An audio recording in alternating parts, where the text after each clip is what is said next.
నెమ్మదిగా నడిచినా పర్వాలేదు కానీ నడవటం మాత్రం ఆపకు. సరైన దారిలో నడుస్తున్నావే అంటే ఖచ్చితంగా ఎప్పటికైనా గమ్యం చేరుకుంటావు. గెలుపు ఆలస్యం అవుతుందనో, నిదానంగా నడిస్తే సమయం ఎక్కువ తీసుకుంటుందనో, ఎవరో తొందర పెడుతున్నారనో, ఎవరో మనల్ని అవమానపరిచారనో తొందరపడుతూ అయోమయంతో అతలాకుతలం అవుతూ ముందుకు సాగితే ప్రయత్న లోపం వల్ల మనం అనుకున్నటువంటి గమ్యం చేరలేకపోవచ్చు.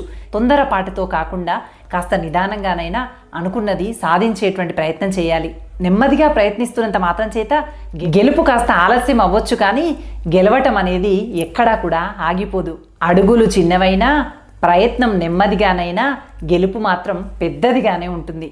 అడుగులు ఆగకుండా ప్రయత్నించి ఆగని అడుగులే పెద్ద గెలుపుని నీకు రుచి చూపిస్తాయి. సహనం కోల్పోతున్నప్పుడు, చెయ్యలేను అనేటువంటి అధైర్యం వెంటాడుతున్నప్పుడే మరింత ధైర్యం తెచ్చుకొని ఒక్కో అడుగు కూడగట్టుకొని ముందుకు సాగు. అలాంటప్పుడే ధైర్యం కోల్పోకూడదు. ప్రయత్నం ఆగకపోతే పదే పదే ప్రయత్నిస్తూ ఉంటే ప్రతి ఓటమి కూడా ఒక గుణపాఠమై ముందుకు నడిపించి అతిపెద్ద విజయాన్ని నీకు కట్టబెడుతుంది. కాస్త సమయం తీసుకున్నా పర్వాలేదు, కానీ జీవితంలో నిన్ను నిరూపింపచేసేటువంటి గెలుపు ఢంకాని ఖచ్చితంగా మోగించాల్సిందే. ఆలస్యమైనా పర్వాలేదు, కానీ గెలుపు మాత్రం నిశ్చయం అవ్వాలి. అదంటారా?